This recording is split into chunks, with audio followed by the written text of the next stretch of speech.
Les vraies voix Sud Radio, 17h-20h, Philippe David, Cécile de Ménibus. C'est vendredi aujourd'hui, merci d'être avec nous, merci d'avoir passé cette semaine avec nous tous les jours de 17h à 19h pour les vraies voix avec Philippe David. Ça va Philippe David? Vous savez que j'ai failli pas faire l'émission. Ah bon?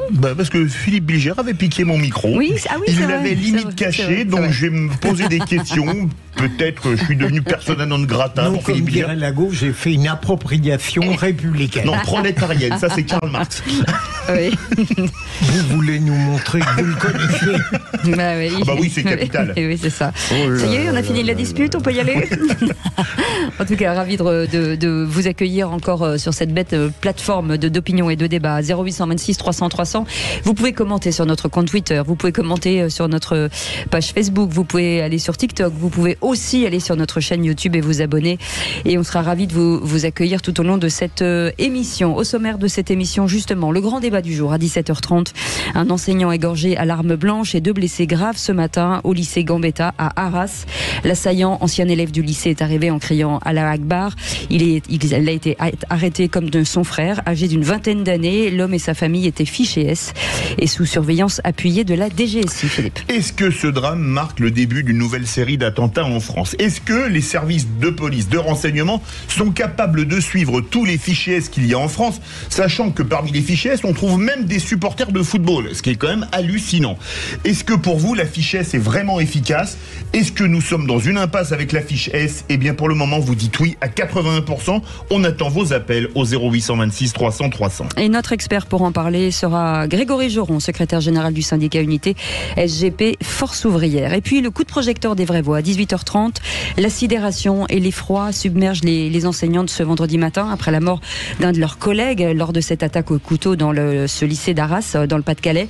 Une attaque qui survient quasi 3 ans jour pour jour après l'assassinat de Samuel Paty. Philippe. Oui, 3 ans jour pour jour si on compte que c'était le vendredi 16 octobre. La France ne l'a pas oublié.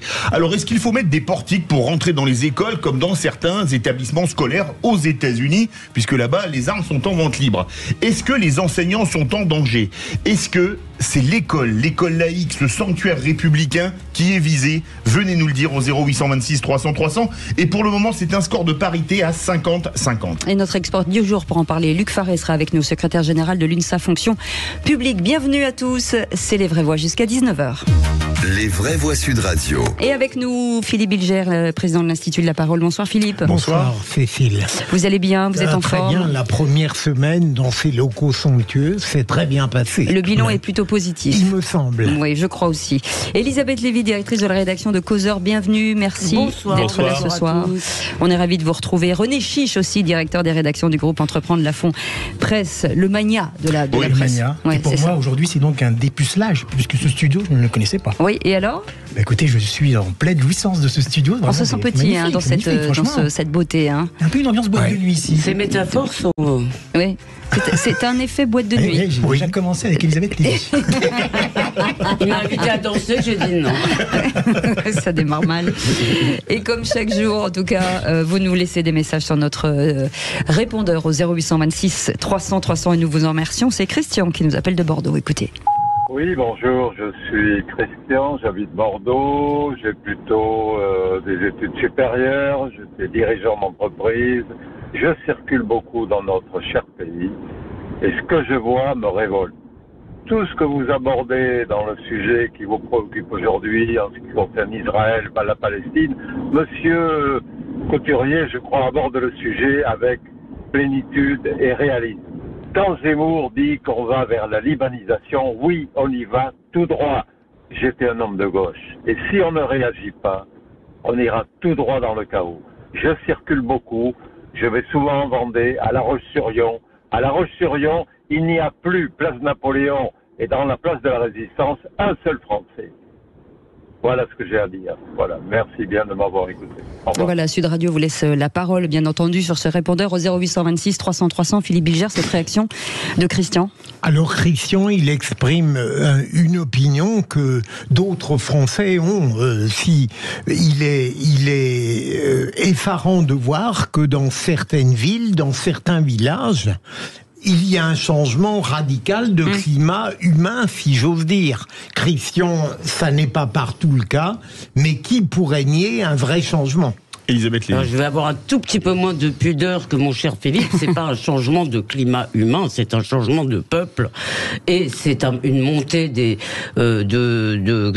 notre auditeur Christian a parlé de libanisation. Je crois que dans certains territoires, cette libanisation est absolument une réalité. Mais par ailleurs, il y a un changement démographique qui entraîne un changement culturel. Tout le monde le voit. Si vous voulez, en tous les cas, j'espère que tout le monde le voit, même s'il n'est évidemment pas le même partout. À Paris 6e, c'est moins... Et c'est moins flagrant. Que, voilà, René Chiche. Bon, alors je vais être un peu la voix dissonante ici, Comme parce que d'habitude. oui, comme d'habitude. Non, moi je crois quand même le terme libanisation, c'est quand même un terme extrêmement fort. Certes, il y a des changements dans certains endroits. Enfin, on peut pas dire que la France soit devenue une terre libanisée avec des villes totalement envahies. Bien sûr qu'il y a certains quartiers, certains secteurs qui sont peut-être plus remplis d'immigration, c'est possible, mais libanisation, non. Je trouve en plus que dans le contexte actuel, parler de libanisation pour la France, je trouve que c'est pas du tout approprié. Ça a commencé comme ça, au Liban. Pardon, mais ça a commencé exactement comme on le voit dans certaines banlieues. Allez, la place aux auditeurs. 0826 300 300. Thierry qui est avec nous de Paris. Bonsoir Thierry. Bonsoir Thierry. Oui, bonsoir. Bonsoir équipe. Bonsoir Cécile. Bonsoir. Bonsoir Philippe et toute l'équipe.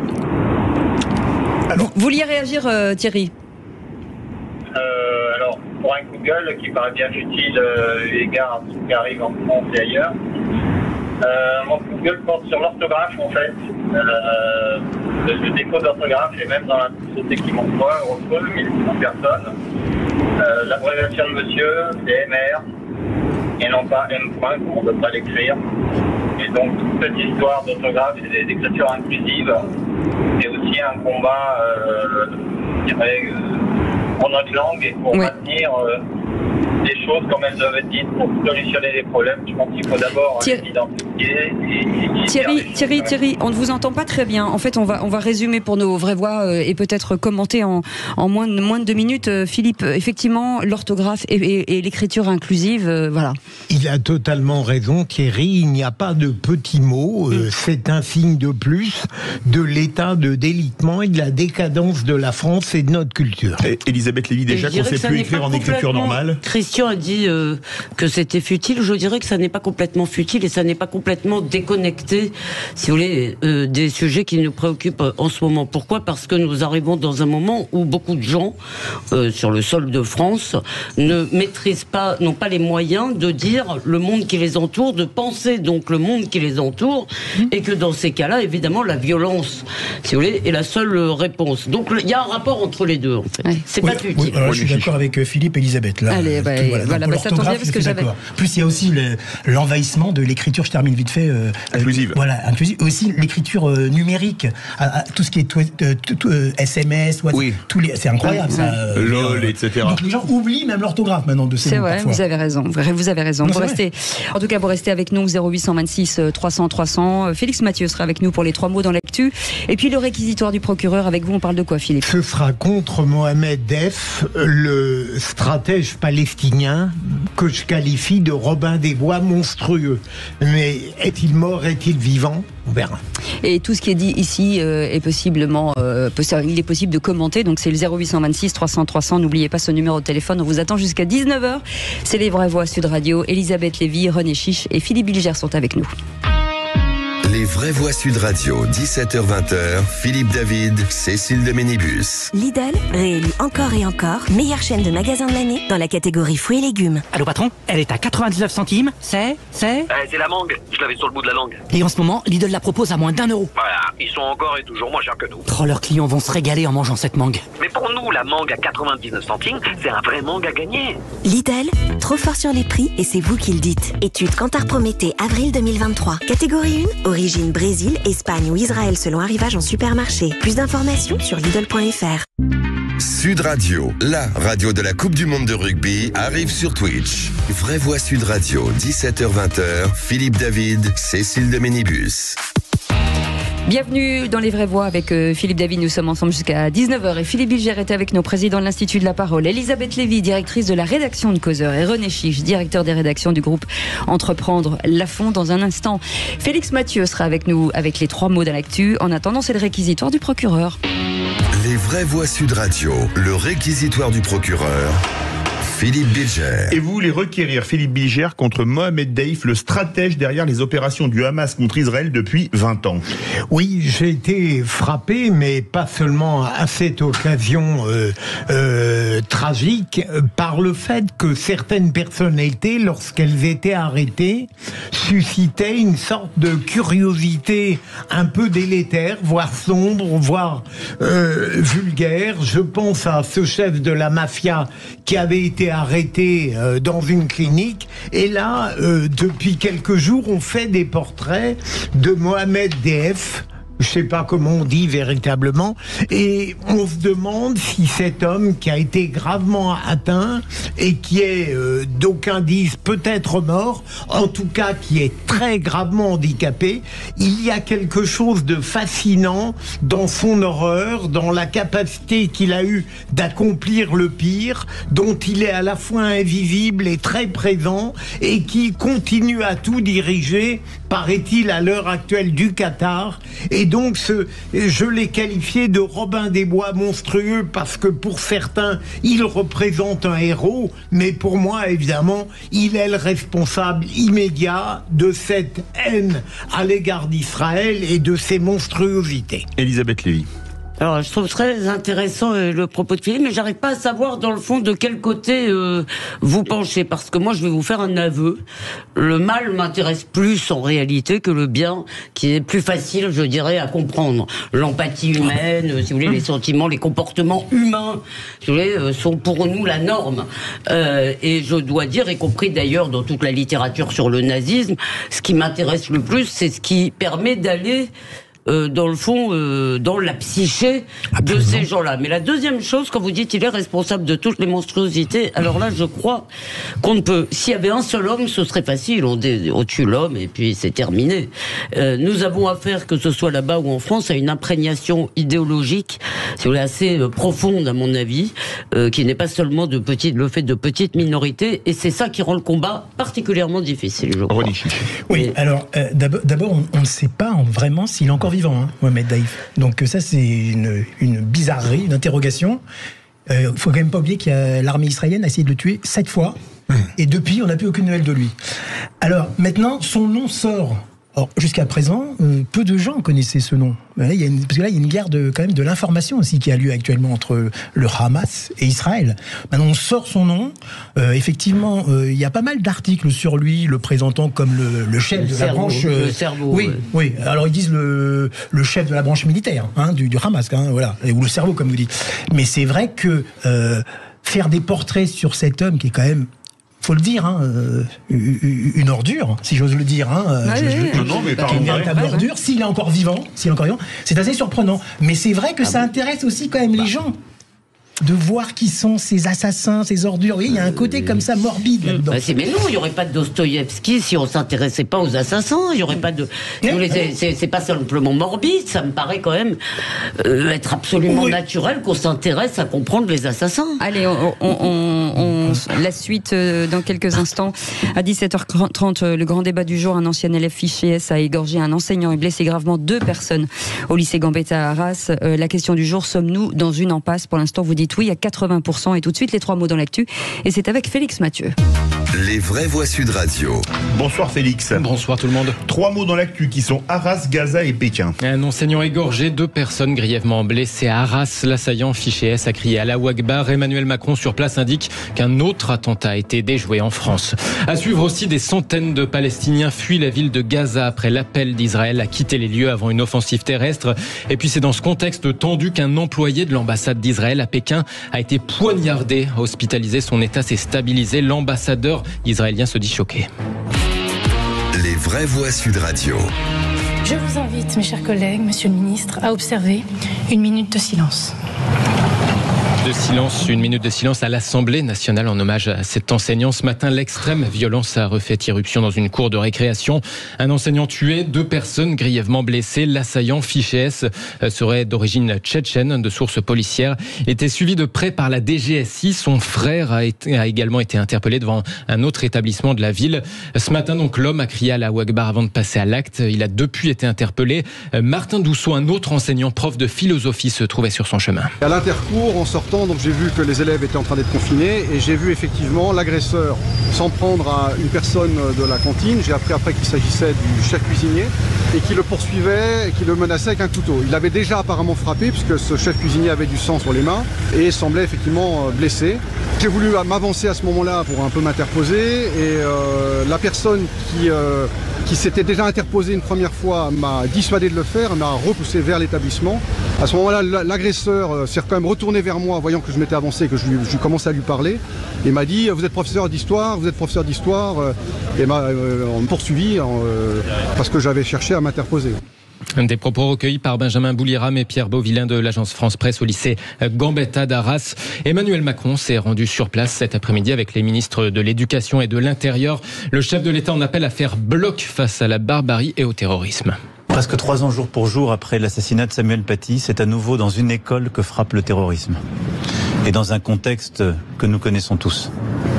Et je veux évidemment avoir une pensée avant tout pour cet enseignant qui aujourd'hui a été lâchement et sauvagement assassiné, sa famille, et pour la famille des 2 blessés.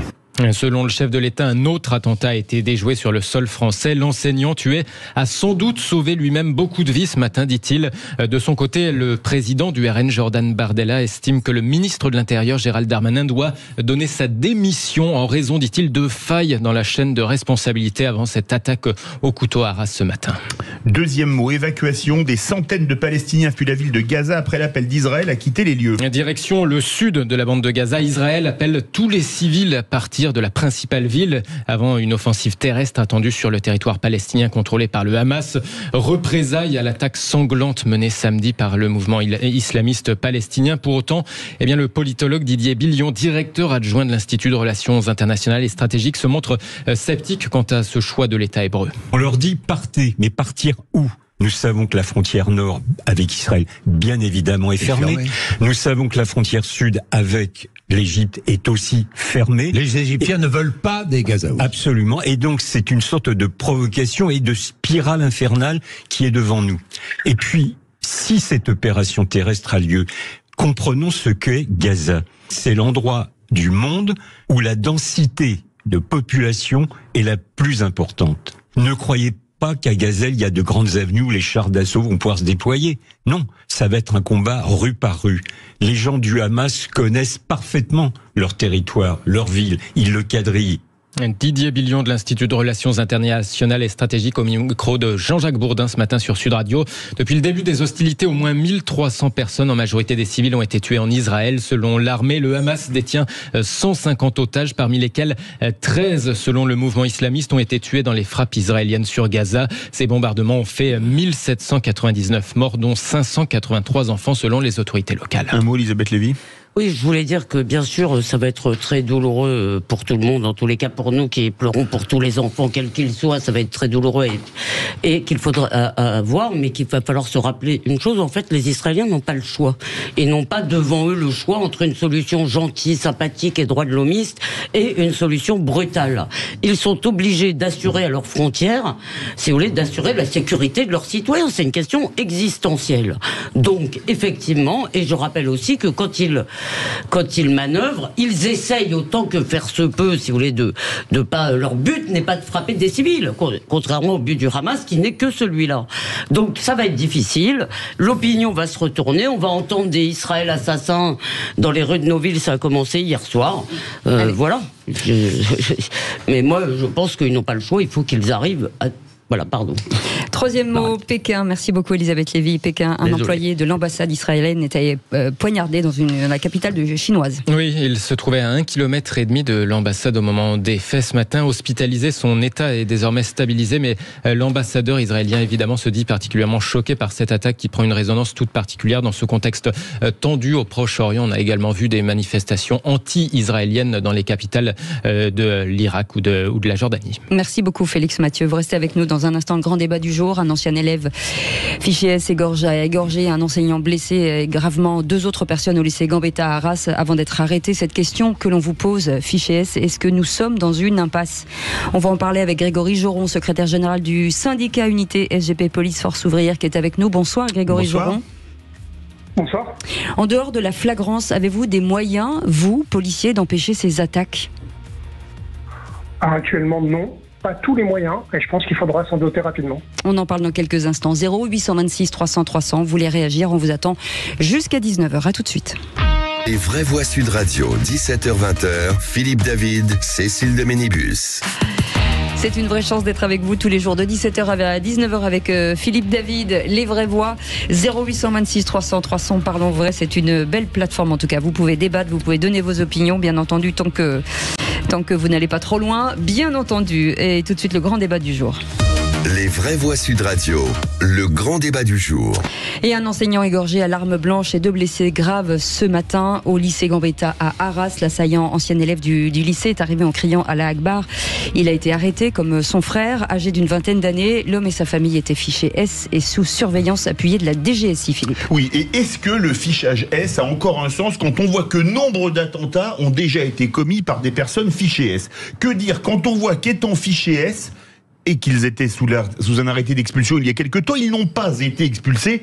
Est-ce que finalement notre état de droit n'est pas la meilleure protection pour les terroristes? Venez témoigner au 0826 300 300. Vous pose cette question. Fiché S, sommes-nous dans une impasse? Et vous dites oui avec 80% des suffrages. Et notre invité expert est avec nous, Grégory Joron, secrétaire général du syndicat Unité SGP Police Force Ouvrière.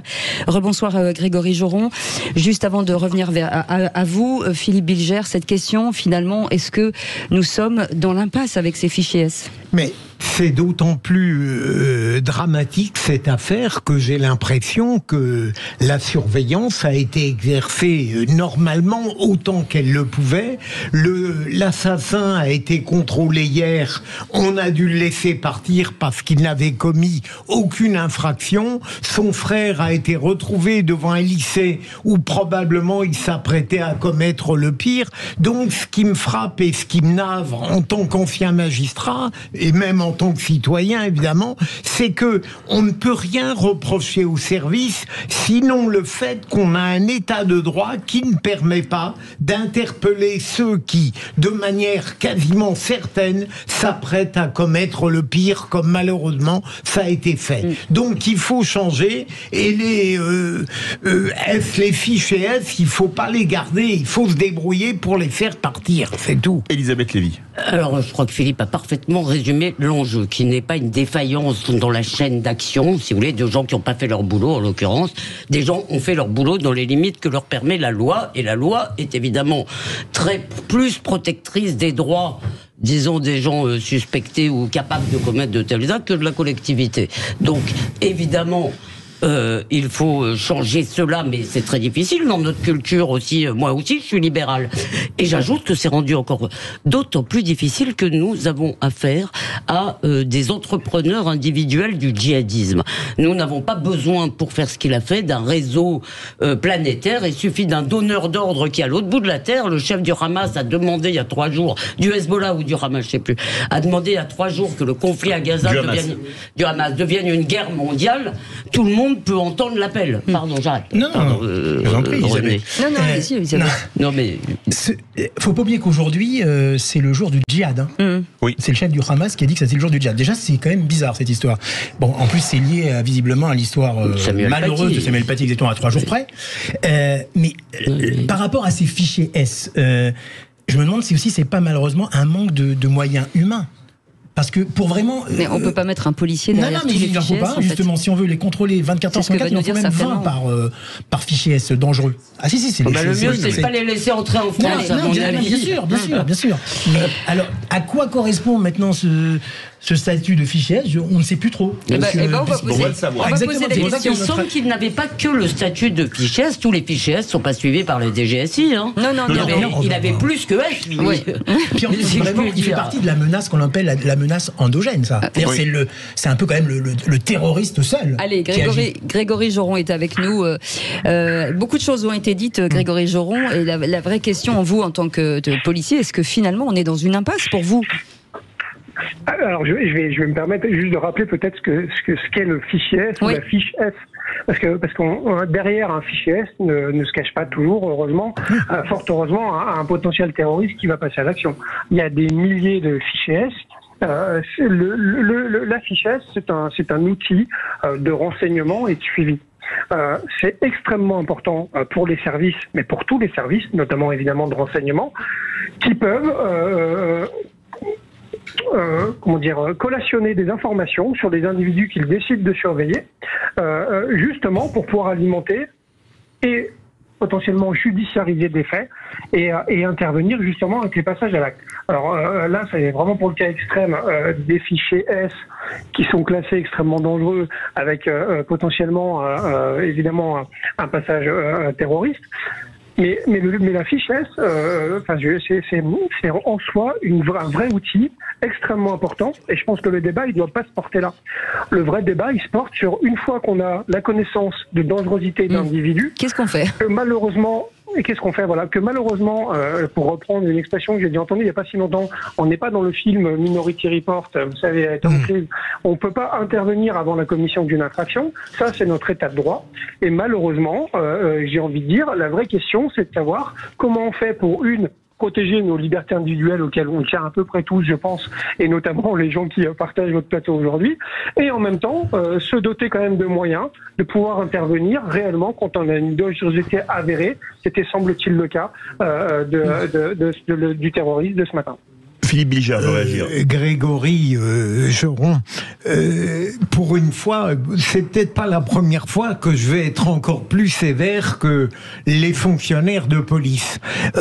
Vous parlez d'un possible équilibre entre les libertés individuelles et bien sûr la lutte contre ceux qui s'apprêtent à commettre le pire. Moi, je me demande s'il ne faudrait pas accepter de changer radicalement de logiciel. Et à partir du moment où on ne peut plus garantir à balance égale la défense de nos libertés et la sauvegarde de notre société, il faudrait, pardon pour l'expression familière, mettre le paquet, même d'une certaine manière, en rabotant l'état de droit pour le rendre performant. Et est-ce que je vous choque en disant ça ? Non, clairement non. Et d'ailleurs, je pense que tout le monde a pu déjà voir malheureusement que la famille de l'assaillant de ce matin devait être expulsée et que justement par tous les biais qu'on connaît, associatifs, politiques, etc., ont réussi à être maintenus en France. C'est des vraies questions et je suis assez d'accord. C'est-à-dire qu'à un moment donné, c'est pour ça que dans le teaser, je me suis permis de dire qu'actuellement, est-ce qu'on avait tous les moyens? Non, mais qu'il faudrait peut-être s'en doter et ça ne pourra passer que par une vraie prise de conscience et une volonté politique extrêmement forte pour en effet, à un moment donné, pouvoir assumer des décisions qui aujourd'hui pourraient choquer une bonne partie de notre classe politique et peut-être même de nos citoyens. Elisabeth Lévy. Oui, bonjour Grégory Joron. Le problème, c'est que, en fait, le problème est probablement encore plus compliqué que celui-là, parce que, évidemment, c'est très inquiétant la présence sur notre sol de gens qui sont des ressortissants étrangers, en situation légale ou pas. D'ailleurs, on a eu les deux cas, et qui commettent de telles choses. Mais moi, ce qui m'inquiète tout autant, c'est le nombre de jeunes Français si vous voulez, qui sont endoctrinés, qui applaudissent à ce genre de choses, qui applaudissent les massacres de Gaza. Et si vous voulez, là, ça ne peut pas. Enfin, je ne sais pas si on a encore des outils comme l'étaient autrefois les RG, justement pour, disons, sentir le climat. Justement, moi, je ne sais pas, par exemple, ce qui se passe dans nos banlieues depuis 3 jours, s'il y a beaucoup d'explosions de joie, etc. On n'en sait rien, mais ça ne peut pas relever que de la police, ça, de toute façon, j'en suis consciente. Mais qu'est-ce que vous pouvez dire sur ce terreau ? Grégory Joron.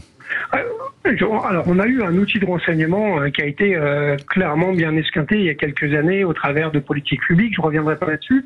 Aujourd'hui, on a quand même des renseignements territoriaux qui fonctionnent. Le monde a quand même très changé depuis 2015 et il a plutôt basculé. Tout le monde en a pris conscience et vous savez tous et on sait tous que énormément de moyens ont été mis quand même sur la lutte antiterroriste, avec d'ailleurs de nombreux attentats qui sont déjoués chaque année. Il faut saluer vraiment le travail de la DGSI, de la direction du renseignement de la police de la préfecture de police, des renseignements territoriaux. Il faut bien se dire une chose pour moi. C'est que ces services-là, malheureusement, pardon pour l'expression qui pourrait être vraiment malheureuse dans ce moment-là, mais je veux dire, ces services-là, c'est le gardien de but. Oui. S'il rate le ballon, derrière, c'est extrêmement difficile et c'est forcément souvent un drame. Et malheureusement, vous l'avez dit tout à l'heure, je crois qu'il n'y a pas, enfin, j'ai pas vu croire, il n'y a aucune défaillance des services par rapport à ce qui a été fait sur l'affaire. Notre vraie difficulté, c'est que on a évidemment une difficulté sur les signaux très faibles et on peut pas écouter toutes les personnes 24 heures sur 24 et les suivre, etc. Parce que il nous faudrait quasiment le double de personnel pour pouvoir y arriver et c'est pas possible. Et de l'autre côté, on a justement, vous l'avez dit, une menace endogène qui est plutôt assez forte et qui peut passer à l'acte en passant en dehors de tous les radars connus, malheureusement, et avec un couteau, faire ce genre de drame. Voilà, ça c'est une vraie réalité. Allez-y. Oui, bonsoir Grégory Joron. Je voulais vous poser une ou deux questions. Il y a des détenus, bien sûr, qui sont actuellement en prison, des fichiers S, mais il y en a certains qui sont sortis. Il y en a à peu près 200 ou 300. Alors, est-ce que vous pouvez m'expliquer quel est le suivi de ces fichiers S qui sont sortis ? Comment ça se passe ? Et est-ce que, dernière question, est-ce que on peut surveiller 24 heures sur 24 des fichiers S vraiment considérés comme dangereux.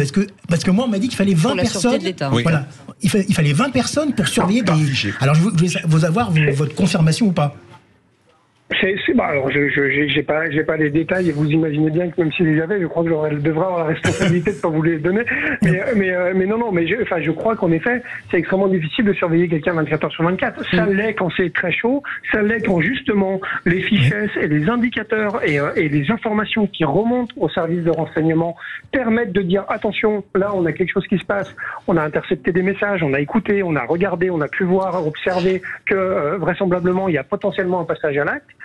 Et du coup, c'est évidemment en lien avec le parquet antiterroriste et un juge antiterroriste qui dit allez-y, on a le go, si on peut judiciariser, on judiciarise. C'est comme ça que ça se passe. D'où l'importance, encore une fois, de la fiche S et de toutes les informations qu'on peut en retirer en la mettant en alerte.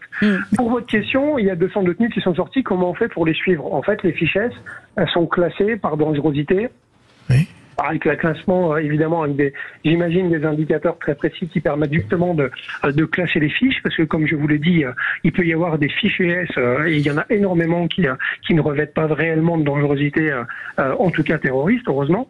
Et en fait, c'est la responsabilité des services de renseignement, justement, d'assurer un suivi adapté par rapport à leur regard et à leur analyse professionnelle sur la dangerosité potentielle de l'individu. Oui, allez, vous restez avec nous, Grégory Joron, 0826 300 300. Dominique est avec nous de Toulouse. Bonsoir Dominique. Avec nous de Toulouse. Bonsoir Dominique. Et bonsoir. De Toulouse. Bonsoir Dominique. Il y a la radio derrière vous. C'est pas moi. Vous avez la radio derrière vous. Pour dire simplement, oui, je trouve qu'on est dans une impasse parce qu'on subit une situation de laquelle on parle depuis des années, mais on n'y est pas encore à une condition selon moi. Quand je lis des commentaires qui sont avérés de dirigeants de la France Insoumise, par exemple, qui tweetent aujourd'hui, qui sont scandalisés, effrayés par l'acte terroriste sur ce qui s'est passé à Arras aujourd'hui.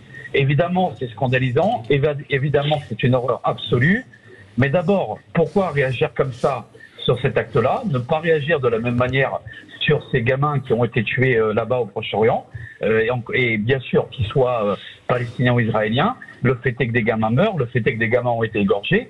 Et je pense que c'est ce genre de comportement qui a fait que depuis des années, on a laissé faire trop de choses. Les gamins qui refusent de faire une minute de silence dans une cour d'école pour Samuel Paty, ils doivent être sanctionnés dans un premier temps. Ensuite, la sanction, selon moi, par exemple, ça pourrait être de convoquer les parents, de faire un travail pédagogique, parce qu'un enfant, ça reste la merveille du monde, ça peut être sauvé, et de lui expliquer pourquoi on fait cette minute de silence. En tout cas, il faut arrêter d'accepter tout, et il faut arrêter de sous prétexte de ne pas vouloir fâcher les gens. J'imagine qu'il y a des raisonnements politiques pour gagner des voix, mais au-delà de ça, il n'y a pas que ça. On a peur. Moi, c'est la première fois que je prends la parole, parce que je n'ai jamais voulu prendre la parole. Tout le monde a peur, mais maintenant, ça suffit. Il faut admettre, il faut appeler un chat. Celui qui n'est pas content, qu'il aille voir dans d'autres pays comment ça se passe. On se fait couper des mains dans d'autres pays pour beaucoup moins que ça. Je ne suis pas en train de parler d'immigration, je ne suis pas en train d'afficher une appartenance politique quelconque. Je dis simplement... Juste un ras-le-bol, c'est ça que vous voulez dire. Il y en a ras-le-bol, mais surtout, il y en a ras-le-bol qu'on laisse faire. Quelqu'un qui refuse une minute de silence pour un prof qui est décapité, il faut qu'il soit sanctionné. Oui. Cette refus de minute de silence, il doit être sanctionné aussi. Restez avec nous, Dominique de Toulouse. Alors, on se rend compte effectivement que on parlait des policiers, c'est le dernier rempart, mais avant, il y a peut-être des choses à faire aussi, Philippe. Mais je voulais attirer l'attention, et Grégory Geron connaît cela, sur l'étau dans lequel se trouvait la police pour cet assassin tchétchène. On a dit, mais il va rien se passer, parce qu'évidemment, il prenait la précaution de ne jamais parler, de ne pas. Et le paradoxe, c'est qu'on pourrait presque considérer que lorsqu'il y a une abstention de la part de quelqu'un qu'on soupçonne, ça pourrait devenir un élément à charge. Absolument. Allez, on retourne au standard. À moins que vous ayez un petit mot. Non, je voulais juste dire à notre auditeur qu'à mon avis, il faut pas hésiter. Moi, je crois quand même qu'il faut parler d'immigration. L'une des raisons. Enfin, écoutez, dans l'école Lampedusa, on a poussé des cris de joie samedi dernier. Est-ce qu'on a vraiment envie que des gens qui poussent, est-ce qu'on a besoin, en plus de tout ce qu'on a chez nous, si vous voulez, de faire venir dans notre pays des gens qui poussent des cris de joie quand on égorge des enfants, enfin. Ouais. Allez, 0826 300 Thierry est avec nous de Paris. Bonsoir Thierry. Bonsoir Thierry. Oui, bonsoir toute l'équipe. Et je vais essayer d'aller très vite. Je partage tout à fait ce que dit Elisabeth et l'autre auditeur. Il y en a marre. Franchement, c'est que des blabla, toujours, quel que soit le parti politique. Rien ne se fait, on a des fichiers S. Qu'est-ce qu'on attend? Combien de morts pour les expulser? Et ce n'est qu'une volonté politique, parce que moi je peux dire que j'ai vécu au Moyen-Orient, j'ai travaillé en Amérique du Sud, et si on veut, on peut. Ce n'est qu'une question de volonté politique, ce n'est qu'une question de loi. Et l'état de droit, les droits, on peut les réduire, les augmenter en fonction des gens, des circonstances, etc. Des circonstances, et donc ce n'est qu'une question de droit. Posez-vous les questions que tout le monde se pose. Pourquoi il n'y a pas d'attentat à Singapour? Pourquoi il n'y a pas d'attentat aux Émirats Arabes Unis, etc., etc. Et tous ces gens-là, il y en a. Il y a des attaques, mais elles sont maîtrisées. Non, mais comparé à... Oui, bien sûr. Oui, mais ils sont maîtrisés. Et parler aux gens qui vivent là-bas, ils sont tous heureux. Et personne ne se plaindra d'aucune privation de liberté. Personne. Alors, je pense qu'il faut arrêter de se masturber avec nos droits. Le premier droit, c'est le droit à la sécurité. Merci beaucoup. Merci beaucoup, Thierry, pour votre message. Quand vous entendez ça, ah oui, allez-y. Non, est-ce qu'il est toujours en ligne, Grégory Geron? Oui, bien sûr, bien sûr qu'il est là. Il écoute religieusement. Je voulais justement poser une autre question à Grégory Geron, qui est un peu plus large au niveau sécuritaire.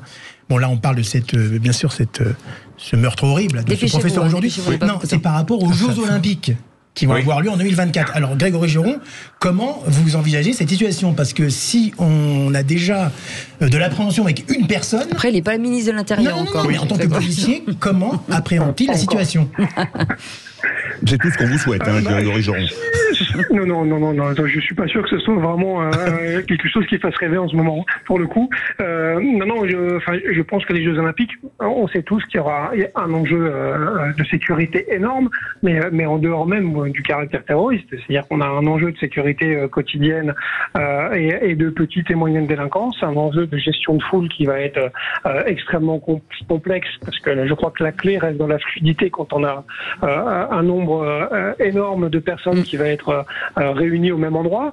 Et évidemment, moi, ce qui m'inquiète, et du coup, pour le coup, c'est ma casquette de syndicaliste, évidemment, c'est de me dire qu'on a déjà surtout des forces de sécurité et des policiers qui sont engagés depuis de longs mois sur des périodes extrêmement tendues, et qu'on va arriver à l'aune d'un événement, malheureusement, en ayant enchaîné des crises. Et c'est quand même plutôt inquiétant, parce que on va demander aux policiers d'être pendant quasiment 4 mois à 100% sur le terrain et disponible pour pouvoir justement assurer toutes ces missions, quel que soit le contexte. Et oui, c'est inquiétant, et pour l'instant, je suis pas sûr qu'on ait tous les bonnes solutions. Merci beaucoup Grégory Joron, secrétaire général du syndicat Unité SGP Police Force Ouvrière. Et on vous annonce une triste nouvelle qui vient de tomber, la disparition de l'astrophysicien Hubert Reeves, qu'on a beaucoup vu à la télévision nous parler des étoiles et des planètes. Il est décédé à l'âge de 91 ans.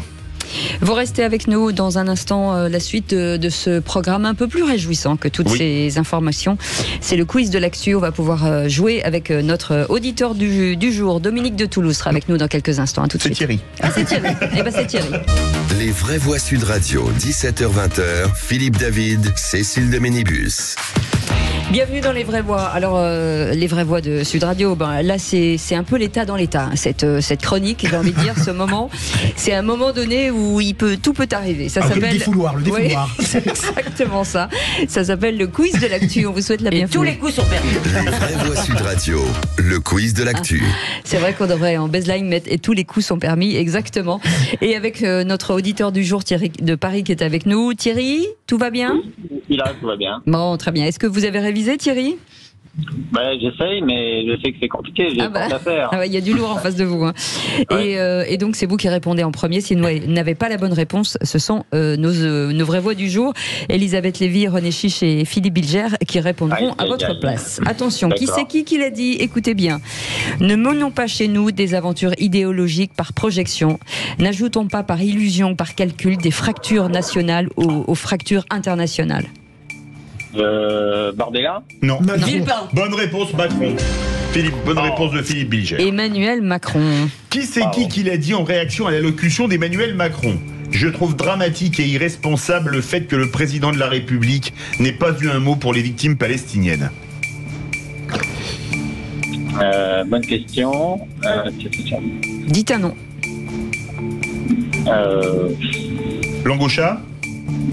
Panot ? Madame Panot ? Non. Corbière ? Mélenchon ? Non.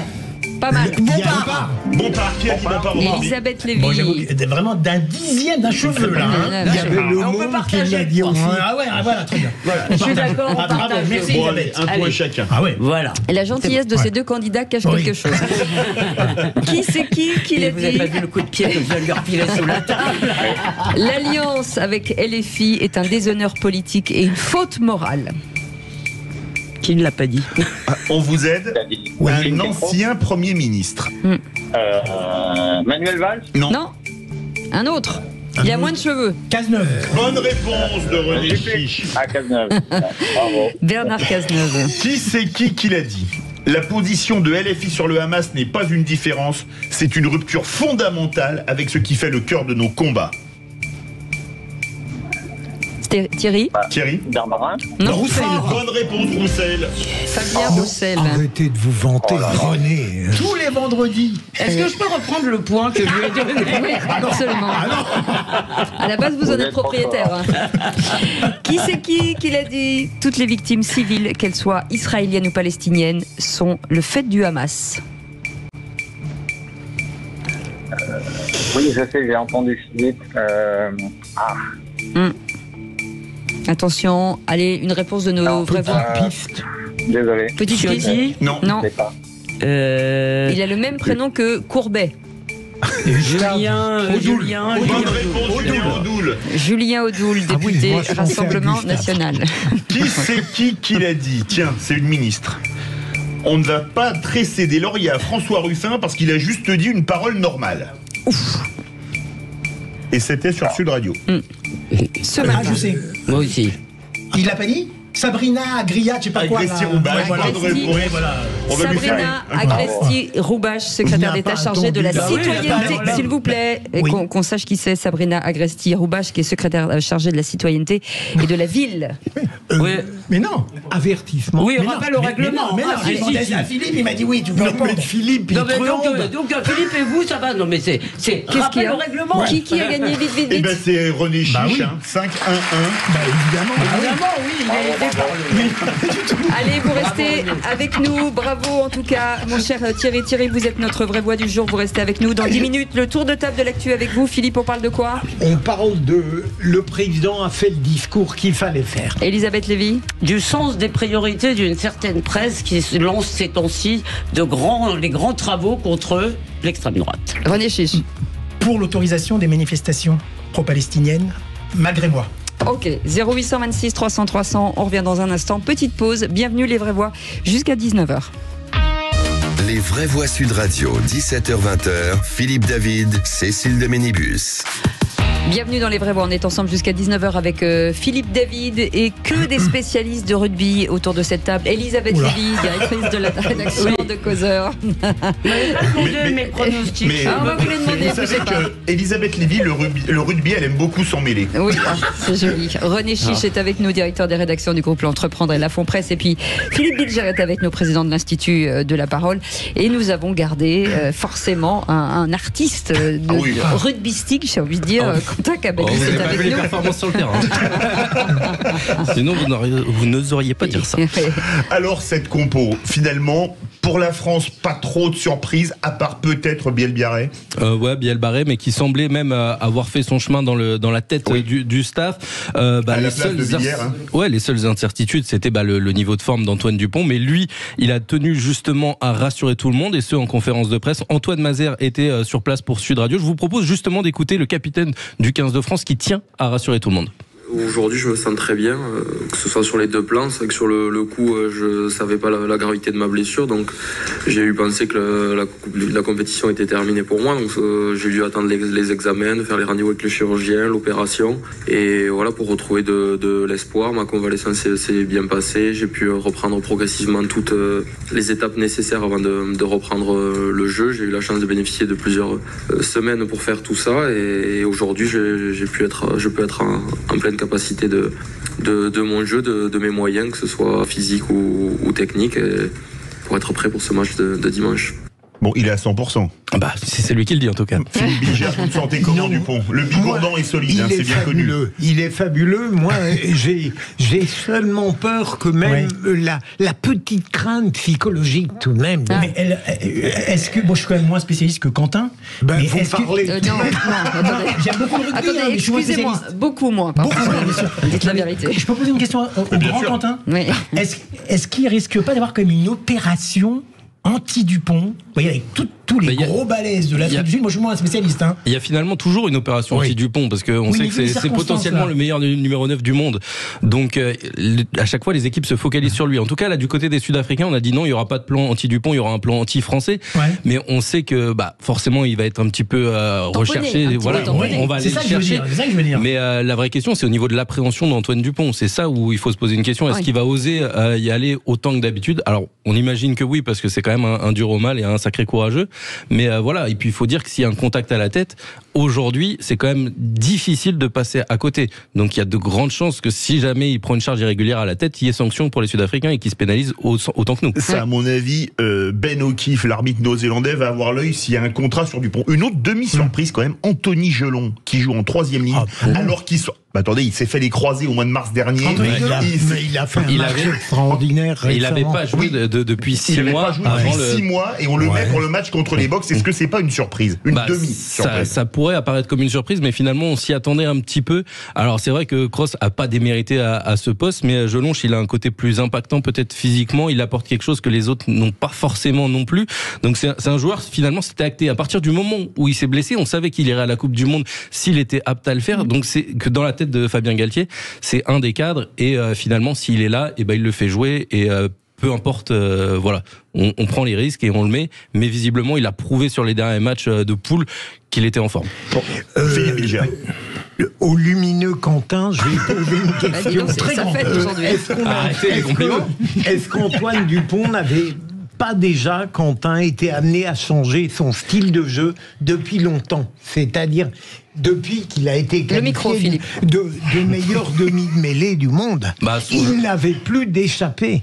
Son jeu évolue forcément, il s'améliore au fur et à mesure. Il est arrivé avec un jeu au pied qui était moins dominant que ce qu'il a maintenant. Donc là-dessus, il a progressé au niveau justement pour les coups de pied de dégagement, etc. Il a progressé, mais dans tous les domaines du jeu, il est exceptionnel. De toute façon, Antoine Dupont. Donc. Votre Majesté, Quentin, j'ai une autre question à vous poser. Une dernière question, enfin une dernière pour moi en tous les cas. Imaginons que la France perde, ce qui est possible. Ce serait un drame. Voilà. Alors, est-ce que Galtier démissionne ? Non, je pense. Non, mais attendez, c'est une question que je pose. Attendez, c'est quand même très important pour la France. Vous êtes un oiseau de mauvais augure. Ne répondez pas, Quentin. Non, mais imaginons. Mais non, mais on n'a pas besoin d'imaginer ça. Moi, je pense qu'ils vont gagner, la France. Imaginons. Mais on va gagner. Voilà. Non, mais Quentin, juste parce qu'on a 30 secondes, pour la faiblesse en face, c'est quoi ? Là, du coup, ça va peut-être être au niveau des buteurs. C'est Liboc qui a été préféré à Rohan Pinard, Pollard, qui a été rappelé. Et justement, il a été rappelé pour le jeu au pied. Et là, il n'est pas titularisé. Donc, c'est peut-être là que ça va se jouer en termes de buteurs, où on sait que nous, Ramos est peut-être le meilleur du monde. Ramos, mon idole. Si tu m'entends, Thomas. Et vous permettez, je croise les doigts, que les dieux du rugby soient avec nous. Si on peut faire taire René Chiche, ça serait bien. Taisez-vous, René Chiche, ça suffit. Daniel est déjà chez nous. René nous a foutu la pointe. Mais oui. Merci beaucoup, Quentin Cabanis, d'avoir été avec nous. En tout cas, de nous avoir apporté toutes ces informations. Vous restez avec nous dans quelques instants. Le tour de l'actu des Vrais Voix, on parle de quoi avec vous, Philippe Bilger? On parle d'un président qui a dit ce qu'il fallait. Et avec vous, René Chiche? Les manifestations pro-palestiniennes. Et vous, Elisabeth Lévy? La marotte d'une certaine presse qui est le grand danger, de lutter contre le grand danger qui vient de l'extrême droite. On fait une petite pause et on revient dans un instant. Merci de votre fidélité. On est ensemble jusqu'à 19h. Les Vraies Voix, Sud Radio, une jolie plateforme de débat et d'opinion. À tout de suite. Les Vraies Voix Sud Radio, 17h-20h, Philippe David, Cécile de Ménibus. Bienvenue sur Sud Radio, on est ravis de vous retrouver, on fait des blagues hors antenne, bien entendu. On est ravis, je suis ravi, moi. Oui, je comprends que vous êtes ravis. René Chiche est avec nous, Philippe Bilger et Elisabeth Lévy. On peut dire ce que vous avez dit. René Chiche nous a appris qu'il a joué au rugby pendant des années, on lui dit quel poste, il dit 3/4, et Cécile me dit, Philippe, mais gaulé comme une abeille, t'as pu jouer 3/4. Non, j'ai pas dit ça, moi. Si. Non, j'ai pas dit ça. Ah, si. Non, elle n'assume pas ses propos. Je n'ai pas dit ça, j'ai dit pire. Je ne dirais pas quoi. Et au fait, c'est gaulé comment une abeille? Arrêtez de rire. Voilà. Allez les amis, on est ravis de vous retrouver. Tout de suite, le tour de table de l'actu des Vraies Voix. Viens à table avec nous. Ça fait pas vrai con comme t'es, demande ton avis. Quand on veut conjurer le diable, on l'invite à sa table. Moi je veux du féroce actualité. C'est récente cette tableur des coups. Pardon? Ah non, c'est intelligent. Bon, à mon tour maintenant. Le tour de table. De l'actualité. Et Philippe Bilger voulait revenir sur l'allocution présidentielle d'hier soir. En général, je n'abuse pas des compliments à l'égard du président de la République, mais hier, je trouve qu'il a fait un discours qui est tout à fait estimable, voire remarquable. Certes, ce genre de discours, malgré la barbarie dont certains Français, des Français ont été victimes, et d'autres évidemment, est d'une certaine manière plus facile à faire parce que le propos est fléché. Mais j'ai tout de même trouvé qu'il a abordé avec gravité et talent l'ensemble des problématiques et que la seule réserve, c'est qu'il parle du terrorisme, mais il ne nomme pas islamiste. C'est un peu étrange. Et deuxième élément, les solutions politiques, elles sont limitées par la faible influence de la France sur le plan international. Mais il peut, comme le disait très bien Françoise de Gaulle hier soir, avoir de l'influence sur le plan humanitaire. Elisabeth Lévy. Oui, alors sur son influence effectivement dans le dossier du Proche-Orient, ça, je crains que malheureusement la voix de la France ne porte plus vraiment, effectivement, sur l'humanitaire, quand il y aura des corridors humanitaires, etc.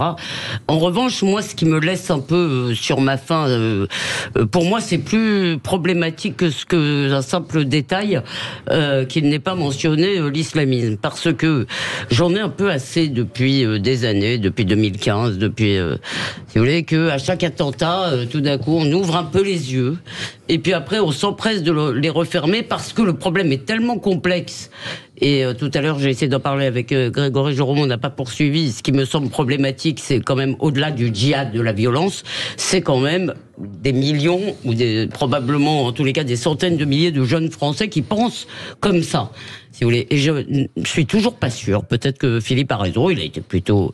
Mais je ne suis toujours pas sûr qu'Emmanuel Macron ait pris la mesure de la chose et aussi la mesure de la demande d'arrêt de l'immigration de la France. René Chiche. Alors, si on parle du discours d'Emmanuel Macron, moi je suis d'accord avec Philippe. J'ai trouvé quand même son discours bon. Je trouve que c'est une de ses meilleures interventions, moi, depuis qu'il est président. Je pense qu'il a fait preuve un peu de prudence, effectivement, vis-à-vis de l'islamisme. Il cite quand même le Hamas, il cite le terrorisme. Et il ne faut pas oublier, enfin, c'est pas qu'il ne faut pas oublier, c'est que la France, même si elle a peut-être moins d'influence qu'avant, il y a quand même actuellement des otages, dont des otages français, dans les 150 otages. Absolument. Et la France, outre les intermédiaires dont on a parlé l'autre jour, enfin, dont on a parlé par téléphone, la Turquie, l'Égypte, le Qatar, etc., il y a dans l'entourage d'Emmanuel Macron une personne qui actuellement joue les intermédiaires. C'est quelqu'un qui est dans l'entourage de Macron, qui est un Israélien. Bon, je peux pas... Je vous le dirai peut-être hors antenne, parce que peut-être que je dise son nom, mais bon. C'est quelqu'un qui a un rôle, parce qu'il est proche des Palestiniens et des Israéliens, et je le sais de sources vraiment sûres. En fait. Oui. Voilà, il essaye de jouer les rôles au nom de la France avec le Qatar. Donc il doit quand même faire preuve d'une certaine prudence dans son discours de chef d'État vis-à-vis de ce mouvement, bien sûr, assassin qu'est le Hamas. Mais il ne peut pas faire autrement, à mon avis. Avec vous, René Chiche, vous vouliez revenir aussi sur l'interdiction des manifestations pro-palestiniennes. Voilà. Alors, je le dis d'emblée pour qu'il n'y ait aucun malentendu, je suis un soutien inconditionnel d'Israël. Pour différentes raisons, personnelles, professionnelles, etc. Mais voyez, en même temps, je trouve que interdire des manifestations pro-palestiniennes, ce n'est pas la bonne solution. Parce que d'abord, on a l'impression que ça fait comme deux poids, deux mesures. On ne peut pas autoriser des manifestations pro-Israël et ne pas autoriser des manifestations pro-palestiniennes. Alors, si ces manifestations, effectivement, font l'objet de propos réellement antisémites, c'est-à-dire que si dans ces manifestations on entend mort aux juifs, mort aux... Enfin oui, des choses horribles, vraiment antisémites, là on peut comprendre. Mais je trouve qu'on doit autoriser ces manifestations, parce qu'en plus, elles créent l'interdiction, parce que je vous rappelle le propos de Darmanin, une interdiction systématique des manifestations policières. Je trouve ça quand même dangereux, ce propos, parce que ça crée une tension encore plus grande dans le pays. Je pense que les pro-palestiniens, qui ne sont pas dans mon cœur, ont malheureusement, en démocratie, le droit de manifester. Après, tout dépend. Et dernière chose, pour être cynique, si les manifestations débordent dans l'antisémitisme, eh bien là, on pourra les interdire et ça montrera le vrai visage de ces gens. Voyez. Mais vous oubliez un argument central, René, en faveur de votre thèse, c'est qu'on n'interdit pas une manifestation quand on n'est pas capable de faire respecter l'interdiction. Elisabeth Lévy. Oui, moi, je suis plutôt sur cette ligne, aussi pour des raisons de principe et parce que le narratif qui est en train de se construire dans les banlieues, c'est on déroule le tapis rouge aux juifs et nous, les musulmans, etc. Et pour eux, si vous voulez, ils ne voient pas la différence entre l'armée israélienne qui défend son pays et les gens du Hamas qui égorgent des civils. C'est, si vous voulez, ça ne va pas. Là où je commence plus à flancher, je dois vous dire, où je vois que mon sens de la liberté a ses limites, c'est sur le NPA.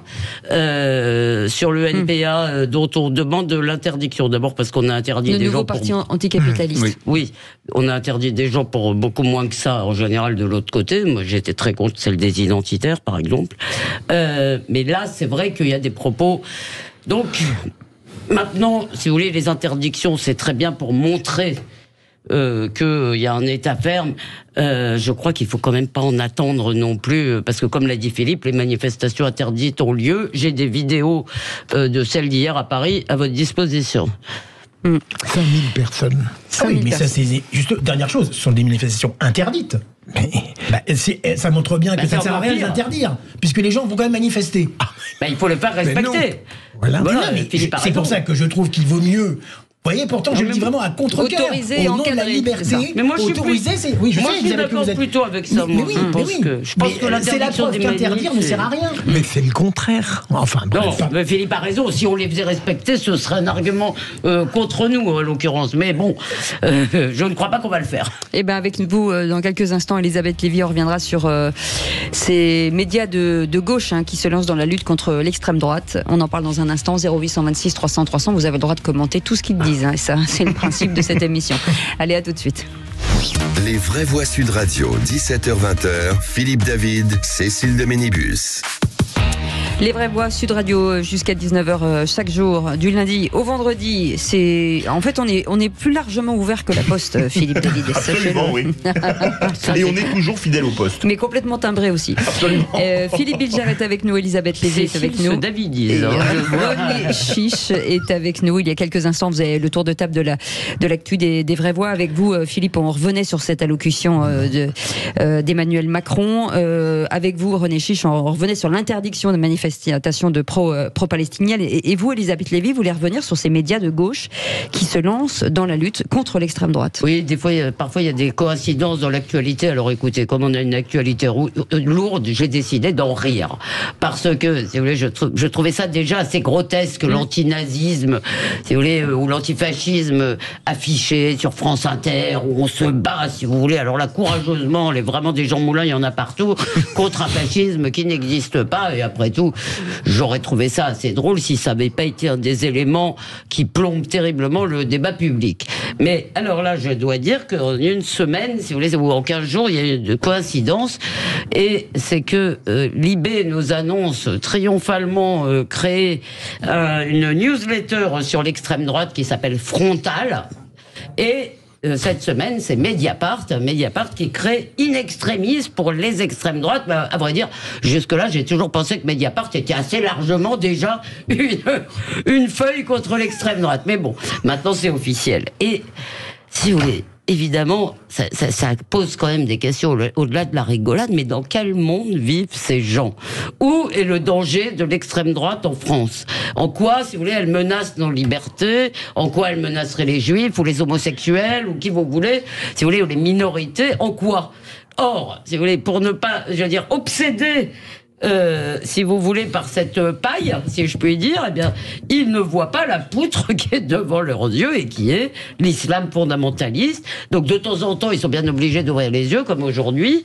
Mais je trouve, si vous voulez, ce sens des hiérarchies quand même assez fascinant. Philippe Bilger. Pour faire une légère digression par rapport aux propos toujours pertinents sur ce plan d'Elisabeth, lorsqu'on a annulé la conférence de Jean-Luc Mélenchon à Bordeaux, on a invoqué à juste titre le trouble à l'ordre public, et il y a un député LFI qui a dit « Mais non, le seul trouble, il est fantasmé, c'est celui de l'extrême droite qui viendrait créer des perturbations. » C'est, autrement dit, c'est de la folie, et ce même député LFI n'a pas protesté lorsque Sylviana Gazinski est arrivée à Bordeaux et qu'on lui a pas permis de faire sa conférence. Et Paul Melun qui n'a pas pu faire une conférence non plus à Nantes de mémoire. René Chiche. C'est-à-dire qu'en fait, ils créent des produits dérivés sur leur fonds de commerce. Donc, pourquoi pas, après tout, de créer des lettres moi, sur le principe, ça ne me choque pas. Non, mais c'est pas ça, c'est de nous dire que le problème... on connaît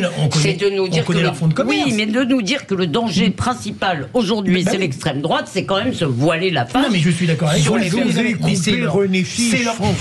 Non, mais c'est leur fonds de commerce. Et là-dessus, ils essayent de développer de manière en plus commerciale un fonds de commerce idéologique. C'est ça qui est à la limite un petit peu surprenant, voire même un petit peu néfaste. Mais vous avez raison sur le principe. Mais ils ont le droit. Vous pourriez très bien, vous demain, créer une lettre avec causeur. Mais qui parle de droit, là? Je parle pas de droit, je parle d'opportunité.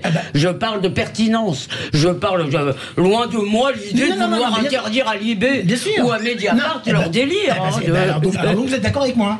Ben oui, mais ils ont le droit de le faire, mais j'ai le droit de les critiquer quand même. Je comprends pas votre propos, là, mon cher. Mais non. Attendez, je vous explique.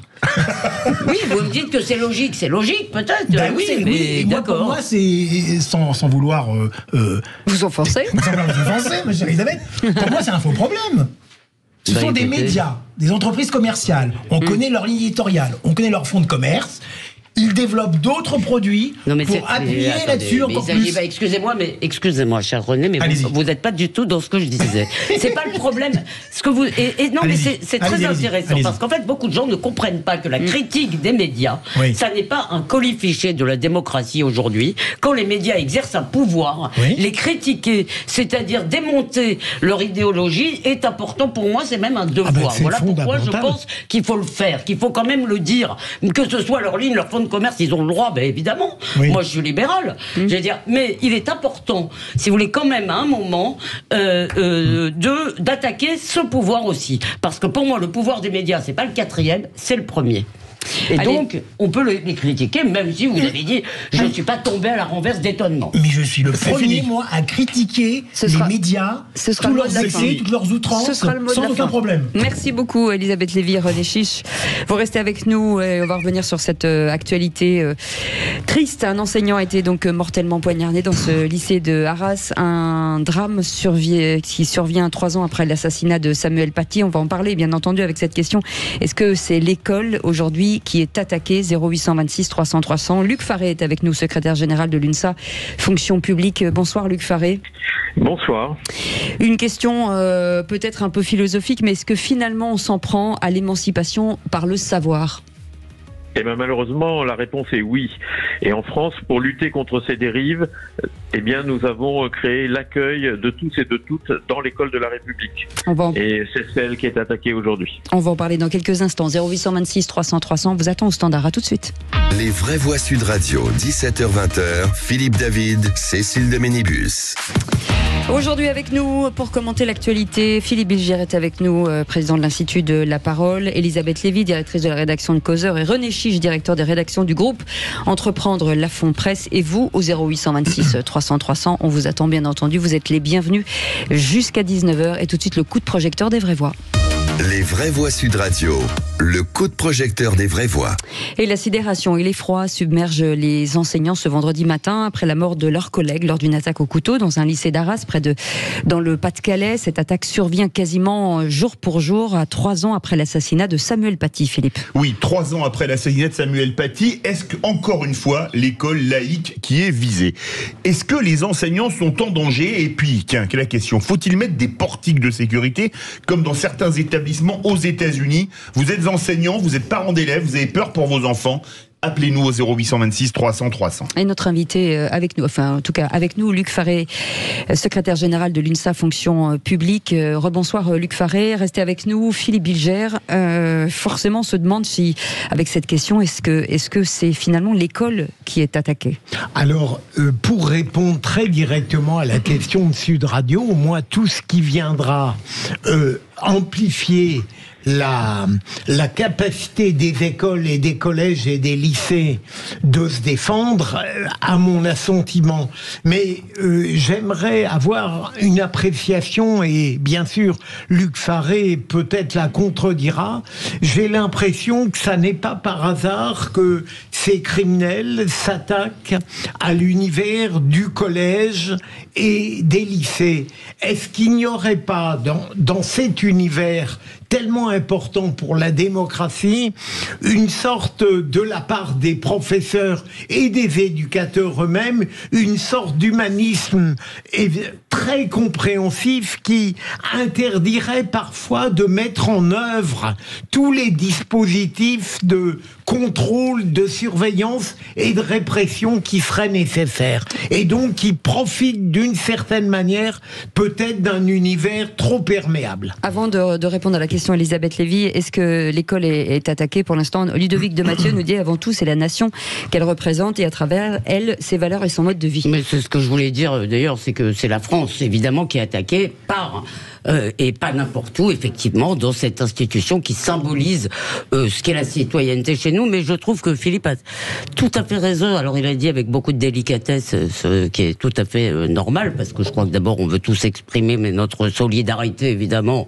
Je pense que lundi, des professeurs iront à l'école la peur au ventre. Bien sûr. Si vous voulez. Et ça, c'est intolérable. Mais Philippe a raison. Est-ce qu'il n'y a pas une idéologie dans le corps enseignant, si vous voulez, qui est très tolérante, trop tolérante, à des choses qui sont insupportable pour la prolonger un tout petit peu. Et par ailleurs, peut-être, je ne sais pas, moi, je pense que c'est aux policiers de nous dire s'il faut ou pas mettre des portiques. Ça, c'est pas une question qui relève de ma compétence. En revanche, ce que je sais, c'est que je n'aimerais pas qu'on se contente de cela, car encore une fois, et je le répète, et j'ai l'impression de ne pas avoir beaucoup d'écho quand je dis ça, mais je veux pas qu'on se retrouve dans 5 ans, si vous voulez, pour commenter des choses encore plus dramatiques. C'est le terreau qu'il faut essayer d'analyser, de voir.